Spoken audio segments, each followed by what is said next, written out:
Nous vous saluons encore ce soir. Nous sommes à Cape Town et nous accueillons notre confrère Sentinelle qui est venu de Kinshasa. Il s'appelle Flick et nombreux de personnes le connaissent. Ils défendent les intérêts de la population. Et vu tout ce qu'il y a eu ici à Cape Town, ici en Afrique du Sud, il a décidé de choisir Cape Town pour voir réellement qu'est-ce qui se passe.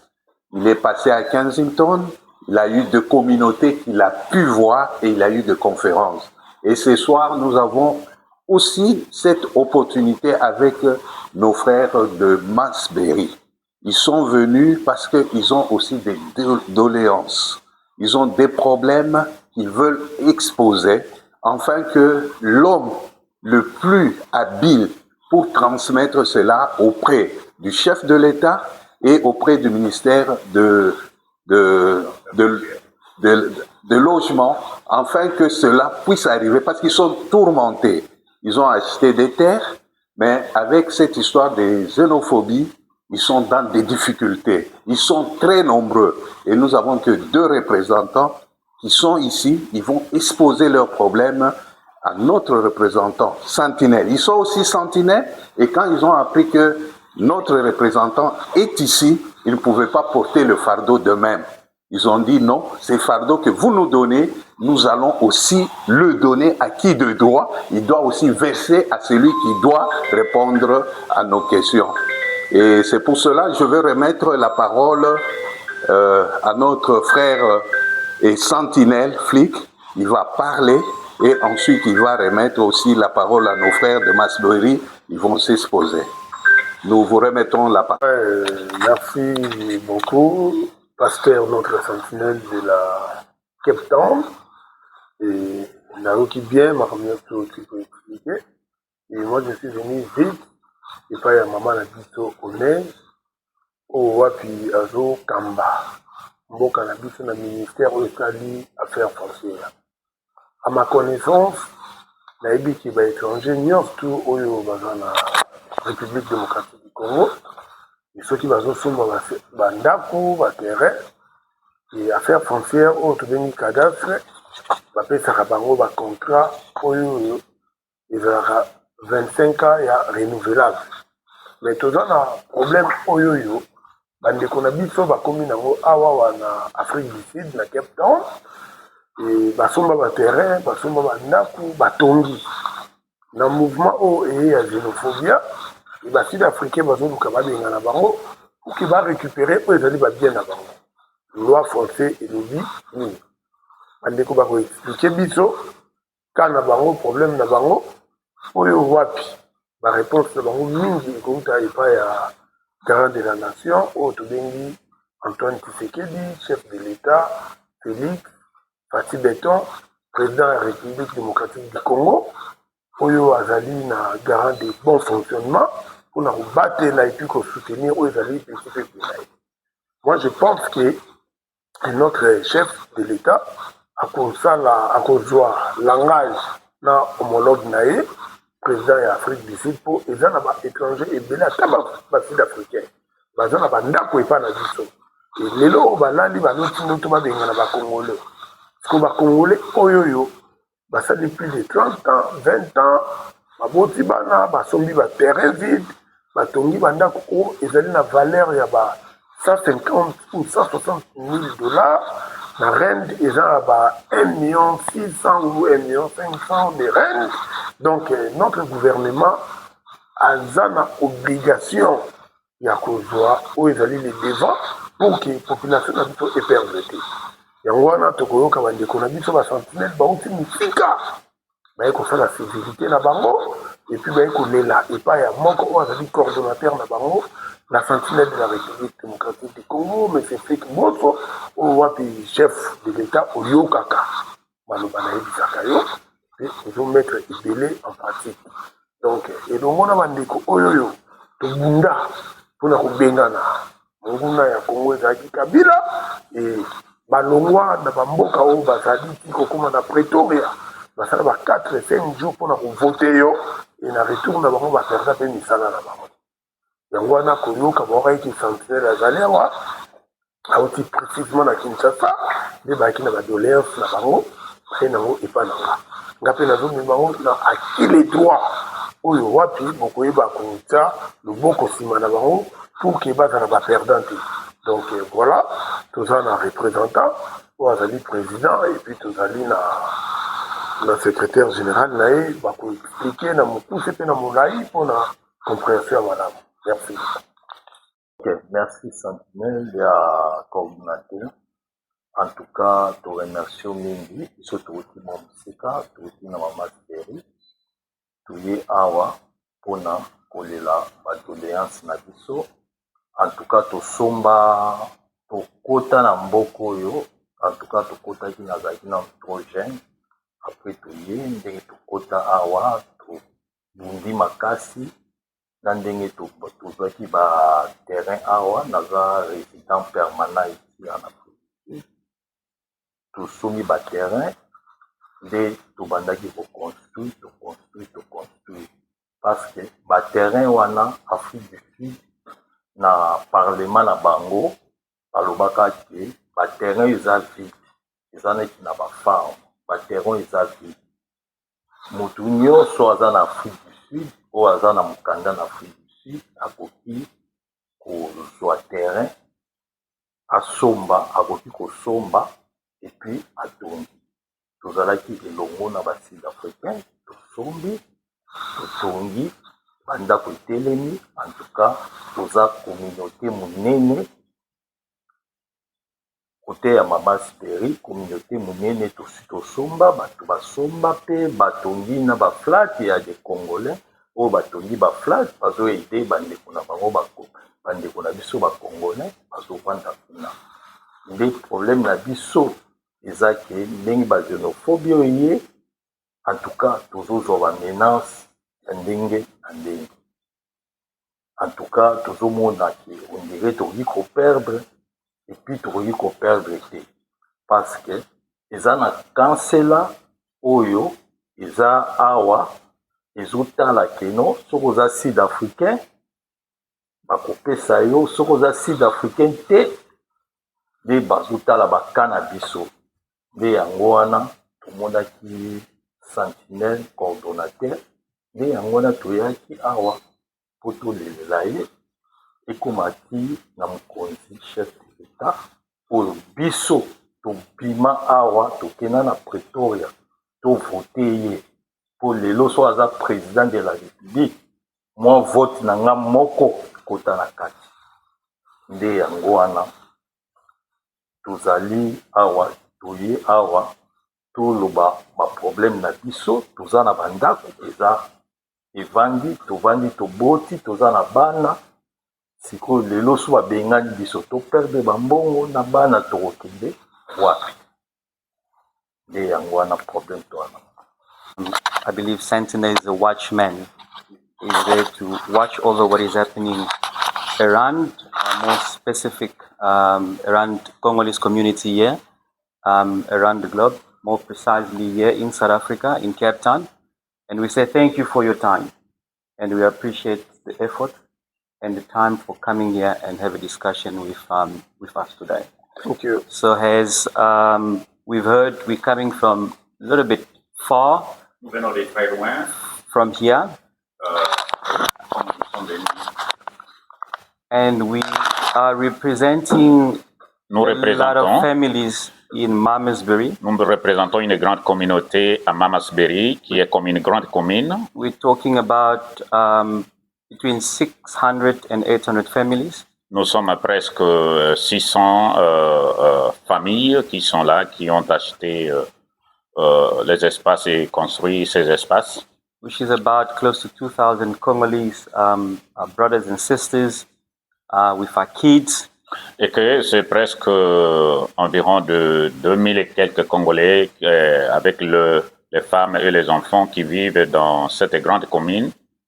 And those brothers, they really struggle to put money together and purchase lands and start building. And that took time, took all their energies, took all the resources that they had in order to make sure that there is a shelter for the family and loved ones. Et que vraiment, c'était un grand effort que notre communauté, les Congolais qui ont acheté des parcelles et ils ont construit ces parcelles et que maintenant, ils vivent avec leur famille, les enfants vont aux occupations, mais les frustrations qui se passent maintenant ne laissent pas vraiment cette communauté que nous représentons tranquille. Among us, we've got single mothers with young kids. Entre nous, nous avons des femmes qui sont seules avec les enfants. Okay, with this wave of the xenophobic attack, everybody is panicking. They don't know what to do, where to go. Are we going to lose all our investment that we've put in so far? What's going to happen? So everybody is in a very, very dire situation due to what is currently happening in South Africa. Dans ce trouble de xénophobie, il y a des frustrations. Les gens se demandent comment nous serons. Est-ce que nous allons perdre tout ce que nous avions investi ici, puisque nous avions acheté de parcelles, nous avions construit, et alors les frustrations sont beaucoup plus denses et nous ne savons rien de ce qu'on peut faire. So what we've heard more recently is of one group who is planning to come in our communities and chase people away so that they can take over our investment. And if the watchman had a little bit of time, I think that would help us just to show everybody how beautiful our houses are that we've built with our own money, with no one's assistance, not even the South African government. It's a bit pieces that people are putting together or have put together to build the houses. Then you can see the type of investment that we put in our communities where we're currently living. Effectivement, dans ces frustrations, nous avions entendu, il y a des groupes de Sud-Africains qui s'organisent, ils se mettent ensemble pour planifier l'évasion de nos parcelles et toutes les choses. Et que notre gouvernement auprès des autorités doivent comprendre qu'aucune des autorités sud-africaines nous a donné même un iota pour acheter des parcelles. Ce sont des efforts personnels, des responsabilités, et comprenez, ces frustrations font telles que nous sommes vraiment abattus et nous ne savons pas quoi faire. C'est ainsi que nous sommes en train de demander l'aide, puisque tout ce que nous avions ici en Afrique du Sud, nous avions mis à ce que nous ayons ces parcelles, nos propriétés, et par conséquent, il y a là où nous demandons au gouvernement de pouvoir intervenir. So what we have done, we find a lawyer, and we've got another meeting tomorrow with the lawyer, and this is all our efforts with putting money together in savings accounts of the community, because we're well organized. We will hear what the lawyer will say tomorrow, but this is a big but. We need more from our government, because the government intervention is much bigger, much better than what a lawyer will have to offer us. So we need protection, we need assistance. We're pleading with you, please help us, because we cannot afford to lose our investment, because that type of investment is for us as parents, it's for our kids because they will inherit those investments, it's for our grandkids. So we need your support, we need your involvement, we need your backing. Bear with us, support us where you can, so that we can remain calm, we can have that hope that whatever effort, whatever investment that we're putting together, we know it's not going to go wasted. Oui, c'est ainsi que nous plaidons auprès des autorités que nous voulons une assistance, puisque même si nous prenions des avocats ici, nous allons mettre encore une fois la main dans notre caisse de communauté pour mettre ça, pour payer des avocats. Ça ne va pas nous aider toujours. C'est ainsi que nous plaidons auprès de vous en tant que nos responsables, nos autorités, afin que nous ayons notre gain de cause, que nous ayons une réponse à la donner, puisque nous sommes à ni notre frustration à ce qui concerne ce qui se passe. Nous demandons votre assistance vraiment. Nous sommes abattus et que nous sommes là pour attendre votre assistance. So once more, thank you so much for your time. Merci beaucoup pour ce temps que vous nous aviez donné. Dans le domaine où il y a eu un conflit foncier, nous avons plus de 25 ans, le cadastre et puis l'affaire foncière, il y a eu un conflit foncier, déjà, biso moko na Congo, na Kinshasa, ceux qui ont un problème, il y a un pango, c'est une salaka. Maman Onege, n'est pas là. Ministre jeune, ou à un maïs belé, ministre où n'a pas quitté un fatigue de temps, à tuer une affaire foncière, n'a pas été aujourd'hui vu train à rail. Please! Avoir vraiment des consacrés sur pas là. Aux gens là-bas, et belé na bureau là yo. Ou à des étrangers à monde entier, parce que ma ma femme et l'affaire foncière, ou à éliminer les doigts de besoin n'a pourquoi lelo par rapport à bandi konanga vraiment et singeli na yo ou quand na contact rapidement na ministre des affaires foncières ou il à Afrique du Sud pour la solution où ils avaient investir na bandako kozala locataire eza pasi basali effort basali banda baterrain vide batongi ba 3 flats vraiment naye kosenga epa na yo naye pa chef de l'état tomeka mpe kozwa solution na makambo oyo ya xénophobie nazalaki na conférence na baacteur politique oyo ya afrique sud ya minene je pense que natalisaki bango makambo ya xénophobie ezali problème ya gouvernement na bango epuis bareconnaîtaki oyo ezalaki bafaute na bango baerreur na bango basengaki temps bakende mpe kosolola na gouvernement pour ke baluka kotia mwa kimia na makambo wana sikoyo na bandeko oyo nalobaki chef de l'état eza na bato mibali bazovivre na mboka oyo toza na baréfugie toza na bato bazovivre na baseport bato baza na barésidence permanent bato baza na barésidence ya classe epuis ya mosala neti na ka oyo ezokoza esengeli vraiment na chef de l'état obeta loboko na mesa koluka ministre mpe ya affaires étrangères ameki mpe kokota na communication rapide na ministre ya affaires étrangères ya South Africa po bameki mpe kozwa solution si réellement bomoniki bokokata baaccord pour ke bacongolais babima bazonga na Congo bameki mpe korembourse oyo ezali misolo na bango po ntango kozonga na Congo baza balocataire te soki mpe ekobonga bakoyoka xénophobie esila makambo oyo ekoma na kimia yango wana biso bacongolais oyo tozovivre awa na mboka oyo moi je suis en cheval Congo Kinshasa epuis Cape Town ma famille eza awa mama bana bandeko nyonso donc toza na même difficulté oyo bandeko nyonso baza nango wana yango nayebi pa ya papa mokonzi ya mboka nayebi ki mboka eza na bitumba obundi e lelo oyo tokoki ozwa basolution meka mpe kotala nano ka ya bana ya Cape Town oyo batikaki misala bayaki Pretoria bavotaki baperdaki misala mais tellement nzambe aza malamu bazongela misala epuis makambo ezokende malamu nde bongo bandeko bayaki komona ngai comme une sentinelle de la République comme ambassadeur na bango baye na badoléance oyo nga naza kaka simple instrument oyo nazomema epai na yo mpo omeka mpe kozela bango basolution et merci beaucoup chef de l'état